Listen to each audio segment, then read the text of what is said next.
again. Welcome back to my channel. I have several videos about pumping and introducing solid foods in your newborn's first 24 hours, but in this video, I want to talk a little bit more about what are you supposed to do when you bring this new human being home for the first time. I've talked to a lot of people who have said things like, oh my gosh, I can't believe they're letting me take this kid home, and what am I supposed to do with this baby? And even for those of us who feel pretty confident about our ability to care for babies, it's still jarring to bring a brand new human being with no verbal skills or regulation into your home. So first and foremost, you're doing a good job. You've made it home. And if you're breastfeeding, just remember that babies learn to breastfeed by actually breastfeeding. So the more he practices, the simpler things should get. You just want to make sure that your baby's actually drinking rather than just nibbling. So those little tiny suckles, that's nibbling, and it's not really stimulating the breast and removing milk. You want to see the big open mouth pauses with stronger suction because that tells me that milk is moving from the boob to the baby. And just keep responding to his feeding cues, even if it doesn't fit the right schedule. As your baby develops, his feeding will become more predictable, and it's still super unlikely to be a true schedule. Just remember, guidelines are just suggestions based off of a population average, but you are the only expert on your body and your baby. As long as your baby is genuinely drinking and not just nibbling at the breast, having bowel movements the size of a quarter or larger that are softer than peanut butter, and growing along his own growth curve, then you're doing everything right, even if it doesn't look like the every 2-hour setup. You should also get in the habit of offering 2 breasts 2 times every time your baby squawks or is unsettled, and you can find more about that in some of my other videos. It's also important to remember that babies feed like 16 times per 24-hour period, but it doesn't mean that they're going to be equally timed, so 10 to 15 minutes per breast, or even equally spaced. It's normal infant behavior to snack at the breast. If you're not watching the clock, then you can watch for your baby's specific feeding cues, and you can find more about that in some of my other videos. It's also super normal for our newborns to cluster feed towards the end of the day. She's tired from a stimulating day full of all new things. It's totally fine to just let her snack on the breast, particularly during these witching hours. This would also be a really great time to try a side-lying breastfeeding position because it calms not only baby, but also mama because you get to lay down. Babies have cranky times, typically in the evening after a day full of stimulation. Everything is new. So it may be helpful to start a wind down routine where you might turn the lights down or keep noises to a minimum. Whatever you find decreases stimulation for your baby, try it. You may even have to sit in a dark bathroom or closet with your baby skin to skin just to soothe them. In the evenings, when babies are fussy, feeding while lying down, whether in a reclined position, side lying, whatever, can help her be calmer and feed better as well. It may also be helpful to anticipate these crankier periods and try latching your baby to the breast before she gets ravenous and frustrated. Babies will settle if they're just allowed to nurse as long as they want. So if she's unhappy but doesn't want to breastfeed, just being skin to skin with mama can help organize her nervous system and soothe her enough to allow her to latch. This cranky behavior in the evening is pretty universal for kids across the board. When I worked in the emergency room or in urgent care, we would have a dinner rush between like 6 p.m. and 8 p.m. where kids, without fail, would come in with more injuries, broken bones, need stitches, you name it. My own children, they lose their marbles from like 5 to 7 p.m. inevitably when I'm trying to make dinner. It's just because they get tired. They've had a full day of stimulation and activity, and they don't have the ability to self-regulate the way that an adult does because that prefrontal cortex isn't fully developed yet. So it's our job to function as their regulator. Newborns are the same.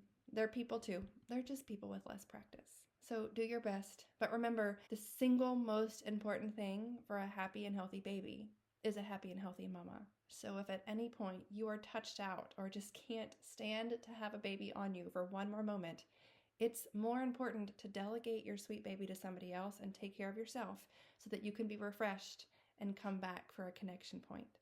Another thing to keep in mind is all babies will lose weight after birth. They were living in a water environment and now they're in a dry environment. They were not breathing and losing fluids with respiration and now they are. But babies whose mothers received IV fluids during delivery will also likely have an inflated initial birth weight. I know when I get IV fluids, I tend to bloat a little bit and just retain that fluid, and then after I stop getting them, I'll pee more and sweat more. Our babies will do the same thing. And so these babies might appear to lose more weight due to water than those babies that didn't have IV fluids. However, please stay in close contact with your pediatrician to monitor this growth. Because while this is a common occurrence, it's not necessarily a truth for all babies. It is a piece of data that you can use to help calm your mama heart in the event that your baby loses weight. Also, don't feel pressured necessarily to start formula if you don't want to. You can pump your breast milk and provide that in a bottle. And it has plenty of calories to keep your baby growing. However, the one thing that I would discourage is triple feeding. I do not recommend triple feeding outside of specific cases when used as a medical intervention for a very finite period of time with an exit ramp built in. So remember, your mental health is the most important thing for your baby, and triple feeding is just depleting.